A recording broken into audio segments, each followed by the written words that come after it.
I think ending and murdering and ending a human life is wrong. Abortion ends a human life. Therefore, abortion is wrong. I don't think that's a very... Sure, but if you get that from a secular point of view, I can argue with you over when that moment of human life begins. I mean, biology says it begins at conception. There's unique DNA the moment the sperm and the egg touch. Yeah, but biology doesn't give us the moral consideration for a person. Well, because you're saying morality is coming from the social consensus, and I'm saying morality exists outside of the social consensus. Yeah, but you're grounding for that morality. I can't argue with you because you believe in God. I can never convince you otherwise. You have your set of beliefs, and that's never going to change. My set of beliefs, though, is based on what is a human with unique DNA, right? So again, I'm saying we could remove God from it, and I'll say, that's a human with DNA, and it's going to grow into a bigger human. Well, I understand. It's a zygote, and so a 25-year-old is not is not more valuable than a 15-year-old, and a 15-year-old is not more valuable than a 1-year-old. A 25-year-old, and a 1-year-old is not more valuable than a 3-week, 4-week, 5-week fetus. But it's about when you give the DNA like more consideration. When is it a person? Because a 25-year-old corpse you wouldn't give any rights to. Sure. But it's a human with DNA. Okay. So you got a heartbeat at 5 weeks. You got 10 fingers, 10 toes at 7 weeks. The eyeballs are formed. I mean, have you ever seen a procedure of an abortion at 12 weeks, 11 weeks? Nope, but I don't care. I probably have. I would encourage everyone who's pro-choice to go look it up. That has no bearing on the argument whatsoever. Because it's a human in there. That's the point, though. Yeah, but the question isn't whether it's a human. The question is whether it's a life worth considering. That's the question, right? Again, a corpse is human, but we don't protect corpses because we're protecting human life. Okay, because there's no life in the corpse. Exactly. The baby has life. So, but we don't. But that's the question. The question is, what is the life? I don't think it's a question. I think it it's is a question. Fact. How is it a question? If someone has brain waves, if someone has 10 fingers, 10 toes, well, so careful, because now you just said brain waves, right? So are you okay with abortion at 1 or 2 weeks? Am I okay with? No, I'm not okay with any abortion. Okay, so the brainwave thing wasn't true. When you said 10 toes, if a baby has 8 toes, it's still a human, right? Sure. So that part's not true, right? Sure. What I'm saying is right now we have the most liberal laws, more liberal than the EU. Okay, abortion has a hard cutoff in most of Europe at like 12 weeks. Yeah, none of this has anything to do with what I'm talking about. Okay, no. But what I'm saying is that's way more conservative than what we fought here for. That's true, but it also has nothing to do with what I'm talking about. I was just saying that your idea of abortion and the foundation for that idea is a religious one, and that is an unshakable foundation. There is no argument that could ever, like if I were to ask you right now, could I give you any argument that would persuade you that abortion is okay? No, you're not going to get exactly. But that's because I've been on both sides and I've wrestled through it and I've thought about it and I've watched debates and I've heard the best of the best arguments. That's fine. You can and I'm say still that. convinced that that's a human in there. And if you leave it untouched, if you don't do anything to that, that is going to grow into a full-grown human. And that's fine. But I'm just saying that what you just said was there's no disagreement to be had. There's no argument to be had. Yes, right? but that's irrelevant of whether or not I believe Jesus is the Son of God and bodily rose from the grave. The foundation is a theological one. The foundation is a DNA one. Well, the foundation is theological from where your anti-abortion beliefs come from. My anti-abortion beliefs, my pro-life beliefs is that I believe babies should be protected because they're the most vulnerable with no voice. That's where it comes from. That's not the foundation. The foundation is going to be a theological one. It has to be. The foundation is biology. You already said that nothing I changed. Yeah. Like, what if we... I'm sure you're not going to change your mind. What if I found... No, I can be changed. You can become pro-life.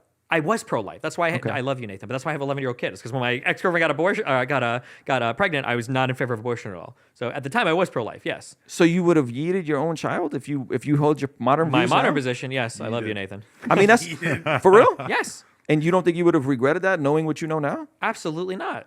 Whoa, hold on. I'm tracking. You have an 11-year-old.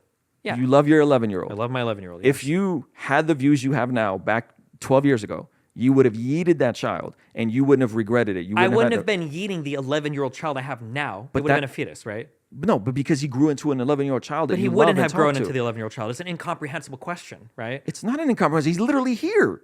He's here with you. But he wouldn't have been 12 years ago when she was pregnant. That's the whole point. Right, but now he's here, and you're saying if you held your position now, you would have been pro-ending that child's life. It wouldn't have been a child's life I was ending, right? But it is. It is a child's life. It might have been saying maybe back then I would have been pro condoms. It would have been the exact same outcome, right? Well, you wouldn't be asking me like, well, would you be pro condoms, knowing then that you wouldn't have your beautiful 11-year-old child today? Yeah, I'd be pro condoms. Condoms is different because it's a barrier. I don't think so. That's different than latching an egg latching and ripping it out. Now, was there ever a time where you'd have a hard cutoff for abortion? I have a hard cutoff right now. It's around 20 weeks. 20 weeks. Yeah. Okay. Have you looked at a 20-week-old fetus inside? I don't care what it looks like. I don't determine my morality based on how things look. Why not?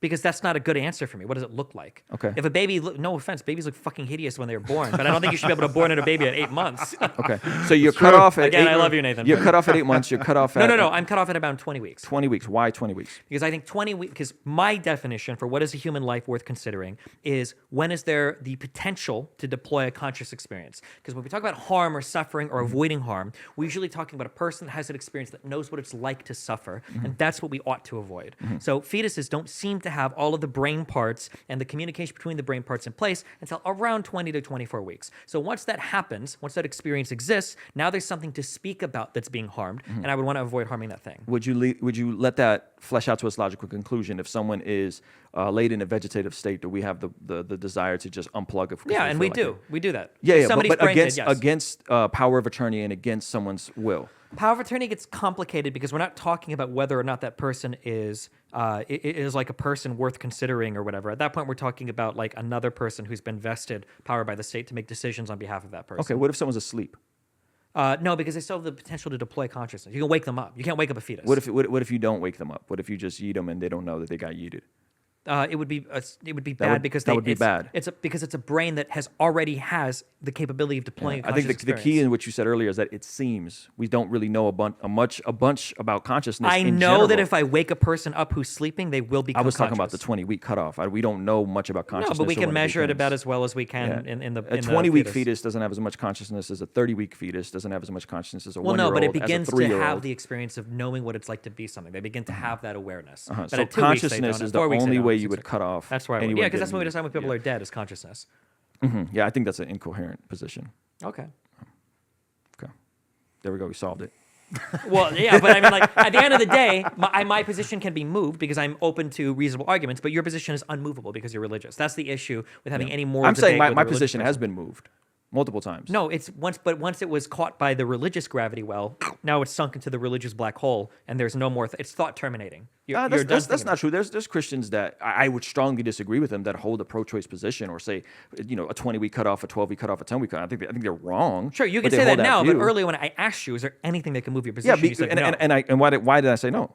Because you're I religious. said because I've had both positions. I've been walking with Jesus for 20 years. I've thought through this. I voted for Obama in 2008 and 2012, thinking this through, thinking, oh, he's a pro-choice, and I wouldn't vote like that now, right? And I changed my position on this because I was wrong. I don't think there should ever be a particular thought where you're like, nothing could change my mind on that. Okay. I think you should always be open to new evidence changing your opinion. So would you be open to like just shooting somebody in the face being morally okay if they did nothing to you? If they did nothing to you, If your life is not at harm, are you okay with changing your position of shooting somebody in the face being morally acceptable and killing them? I mean, like, it would be a fantastical argument, but I'm sure you could build it out somehow, right? Well, what about if What if I had a machine that allowed me to read the events of the future, and I had a person in front of me who'd done no harm to me, and I could shoot them in the face to kill them, and that person was Hitler? In that case, I guess, yeah, probably I would shoot them. You in would the shoot face. Hitler in the I face. probably would. There you go. Even before he killed a Respect. single Jew. What if now we're getting so deep into left field of hypotheticals, but Jesus comes back and says, I'm cool with abortion. Does that change your ideology? Oh my God, there is a super That's a good interesting. question. That's a good question. I don't think Jesus would come back and say that. I'm just saying, what if he did? I don't know. That's a great question. What if, I don't have. This is part of like he does a sermon at the Sherman Oaks Galleria. You know what I mean? And like this is. And Here, this, I have an interesting question. First of all, I don't know if you thought of that, but there's what is the name of the paradox to where does morality exist because God commands it, or does God reveal morality? Do you know what the name of that is? I don't know There's that, a name for that. It's a very interesting philosophical question. Like, does something become moral because God speaks it, Well, I would say yes. It becomes moral because God said so. or is there a set of morals and God reveals it? Yeah. chicken or the egg? Because Chicken you have to be or the egg. really careful of the answer that you just gave, because this is going to be really loaded. But then let's say that God does come down and he says, you can murder people now. If God speaks it, then in your eyes, is it moral? Yes, but the thing is though that God doesn't contradict himself. God is the same today, yesterday, forever. So that would be a contradiction. But for let's God to say come God out. comes down doesn't and he says, change. there's been a misinterpretation of things I've said in the past. I don't think you can misinterpret "do not murder." Like that's pretty clear cut. I don't know. There's a lot of questionable things that, I think you're reaching. I think you had a better question. That was a conundrum for me, if I'm honest. What was wait, hold on. Didn't David threaten to split a baby in two to figure out who the real mother was? Yeah, That could have been murder. Yeah, right? that wasn't David. That was Solomon. Oh, Solomon. Okay. King Out of Solomon. King Solomon, yeah, and so that was a hypothetical thing that he was going to do, similar to Abraham, but Sure. he didn't walk that out. So it's like people are like, God's telling people to kill their sons. It's like, yeah, and then that didn't happen. God told somebody to rip a baby in half. That didn't happen. That was a hypothetical to see which one was really the mother of the said baby. That was exhibiting Solomon's wisdom in that moment. Okay, so threatening it is okay if you want to prove a point. I mean, He didn't do it. he didn't do it. Okay, true. Now I want to know: is Jesus white? No. So he's Semitic. It just, I mean, again, I just came back from Israel. You know, Wait, do you consider yourself white? I think in the eyes of society, I'm viewed as white, so sure. But I think like my upbringing was not. The Armenian people I'm around don't consider themselves white. Yeah, I'm They also talk about white people like some other as people. I'm also fair skinned. Like we were like similar to the same complexion, you know. So like I'm viewed as white in society. yeah. Though my experience has not been that of like my dad not being in my life, being predominantly raised by black folks and my my closest friends. So yes, but my culture, Armenians are not white. Yo, we just hit 400,000 subscribers right here on the Clips channel. So if you want to help us out, click subscribe, get us to 500K. Yeah.